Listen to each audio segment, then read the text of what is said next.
You all ready for math? All right, folks, Mr. Berto here with our second video. Okay, as far as, Chapter 3 applications of the derivative is concerned, we're talking about curve sketching. Yesterday, we talked about the first derivative test. Today, the first derivative test continued. Okay, we'll actually start talking about a little bit of endpoint extrema. Hopefully you took a look at that homework. Okay, you can see that the homework solutions are attached to the dittos, okay, that you hopefully downloaded and were able to print. If not, you could just look at them on a PDF, okay, from my website. Okay, and here, if you want to talk about the homework real quick, finding critical x values of f. How about a little recall action, right? A little star, recall. Okay, and we talked yesterday about critical x values of f of x, critical x values of f of x, and that's where the derivative of f of x, which is f prime, is either equal to 0 or does not exist, okay? And then we talked about, the derivative telling you more things about a function, telling you where it's increasing or decreasing, or where it has extrema, okay? And we call that the first derivative test, I'll say of f of x. It's important to know what function you're taking the derivative of, because you could apply the first derivative test to f prime of x and actually give you information about where f prime is increasing or decreasing. Nothing that we'll really do this year. And it's also technically not called the first derivative test, okay? Really, it's just the information that the first derivative tells you about a function. Technically, you're not supposed to quote the first derivative test because there is no such thing. There's a second derivative test, but it's not the same as what we're going to talk about tomorrow. Anyway, so the first derivative test of f of x will tell you where f is increasing or decreasing. And that is respectively where f prime is positive or f prime is negative.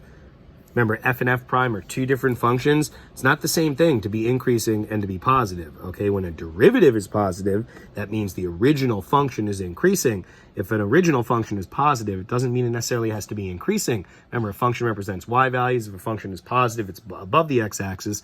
If a function is negative, it's below the x-axis. And then if you know about a function increasing or decreasing, then you know where f has maxes and mins, which we know is really just extrema. So that's where f has max and min.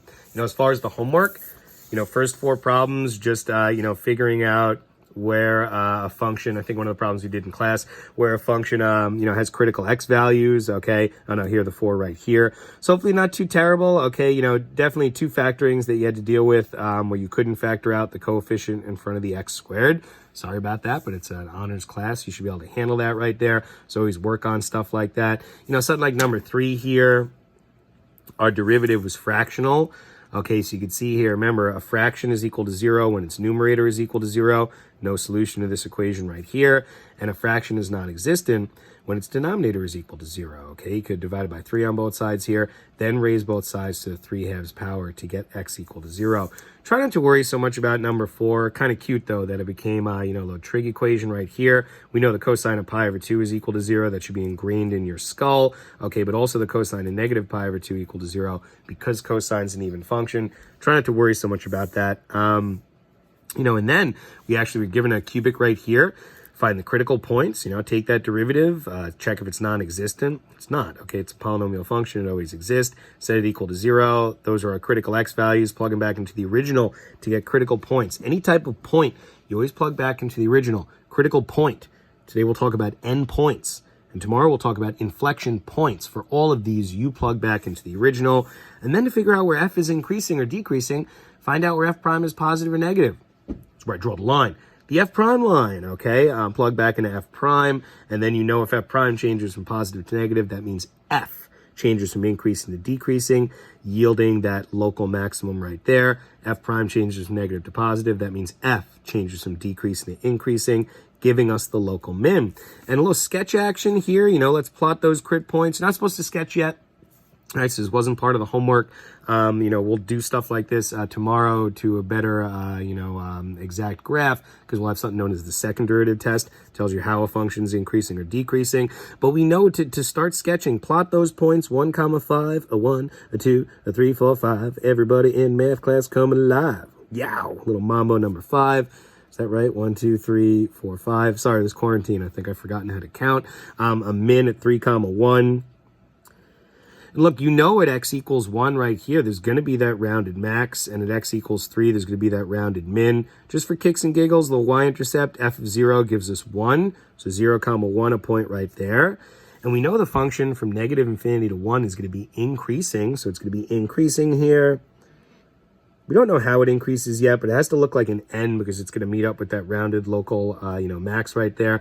Now we know it decreases from 1 to 3. At first, it will decrease looking like an n, but at some point, it's going to turn into a u, so it can meet up with this local min down there. That point where it turns from an n to a u is known as an inflection point. We'll talk about that tomorrow. Then we can see from 3 to infinity, increasing for the rest of its life. Okay, so we're not quite here yet.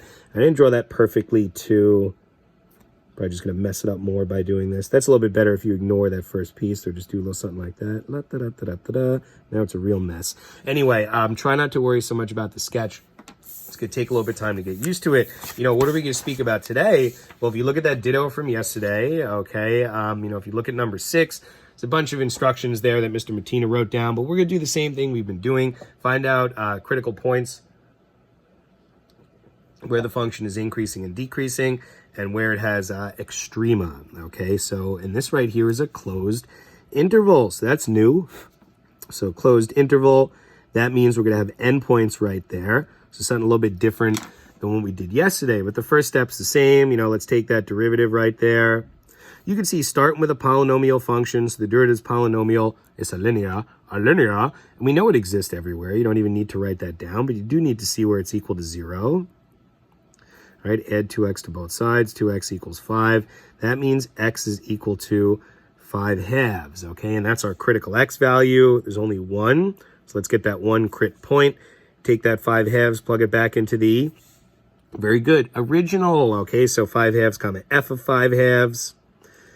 And the worst part of these problems, the most annoying part for me is actually plugging in things to the original, like a 5/2 right here. 5 times 5/2, minus 5/2, quantity squared. That's going to be what? 25/2 minus 25/4. Get a little common denominator action here, multiply by 2 top and bottom, and 50/2 minus 50/4, pardon me, minus 25/4 is going to give us 25/4. That's actually the y coordinate right there. Kind of tough when you actually want to graph these things. So in decimal form, 5/2, you should know that 5 cut in half is 2.5.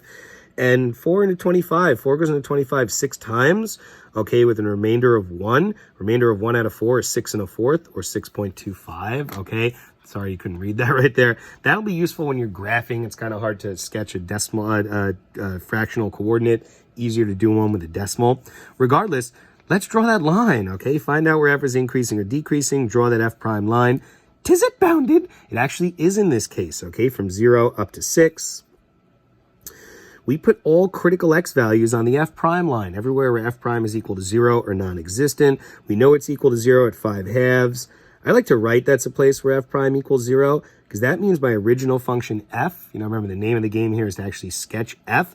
I know it has a horizontal tangent line, so we could actually start getting a little dummy sketch down here of what f is. But before we worry about that, let's plug into f prime. Plug in, 5/2 is 2.5, so maybe plug in a 1 from here to here. 5 minus 2 times 1 is going to be positive. Easy to plug in this time. Maybe plug in a 3. 5 minus 2 times 3 is 5 minus 6, which is negative. So now we know where f is increasing.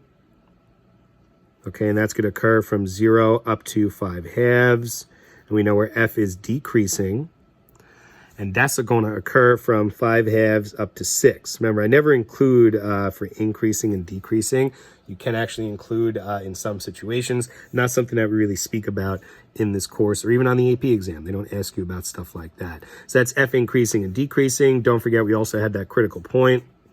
Sometimes it's important to box in your answers there. And now extrema. We know about the local max right here. If f prime changes from positive to negative, that means f slope changes from positive to negative. F changes from increasing to decreasing. Little local max. But now, this is not so easy to understand. We're going to start at some endpoint, 0, whatever. 0, 0 if you want to think about plugging it in.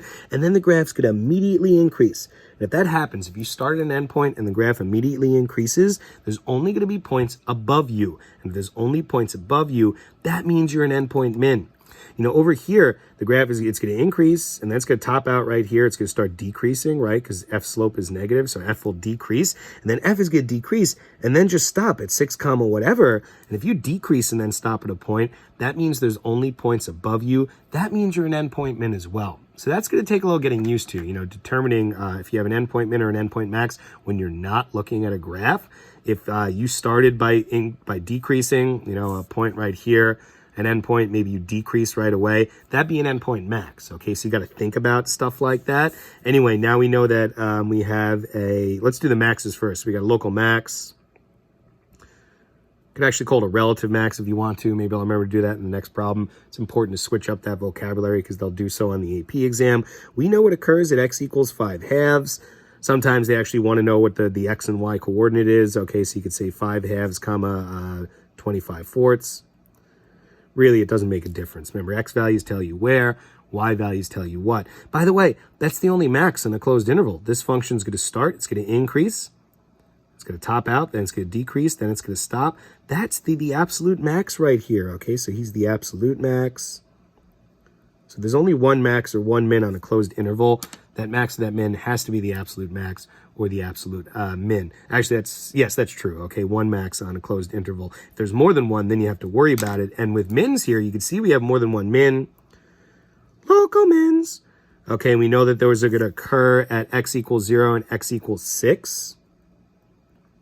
And now you really need those y coordinates, right? And remember, it's an endpoint, so we'll plug back into the original to get the y coordinates. So 0 comma f of 0 and 6 comma f of 6. And that's really the point 0 comma 0 and the point 6 comma, what's f of 6? 5 times 6 is 30, minus 6 squared is 36. So 30 minus 36 is negative 6. And then you can see when we compare the two y values here, this guy has a lower y value. That's why he has to be the absolute min. Okay, so we also have our extrema there as well. All right, so that's the only difference, okay, when you want to deal with, endpoints, then you have to start worrying about, if you have a max or a min at the endpoint, and then also comparing the y values to get extrema. You could sketch here real quick if you want, get a little sketcheroo going, plotting some points over here. Got that critical point, right, at 2.5 comma 6.25. I don't know, maybe like up there. As long as we label it, we can put it wherever we want. As long as it's in the first quadrant. 0 comma 0, endpoints, okay, so, and I said local mins down here, so that was actually a mistake, okay? So let's go back right there, get a little racing going on. Technically, it's not a mistake. You could call endpoint mins local mins if you want to, but I like to call them endpoint mins, okay? So my apologies right there. So anyway, there's an endpoint min at 0 comma 0, and then another one at 6 comma negative 6, okay? So maybe like somewhere down here. We know the function's going to increase from 0 up to 2.5, and it's got to have a rounded local max here, so it's going to increase, okay, looking like an n. We'll worry more about concavity tomorrow. And then it's going to decrease from 5/2 all the way to 6. It's going to decrease actually looking like an n. People are like, how am I supposed to know if it's an n or a u? Well, it's a quadratic. It's a quadratic. It's a frowny parabola. You could have graphed this one without any calculus at all. I mean, come on, axis of symmetry. Okay, you could have got your zeros. You could have done it that way if you wanted to. But the idea here is that when the function's more complicated, which it will be if you look at your packet, okay, which you hopefully have downloaded before this lesson,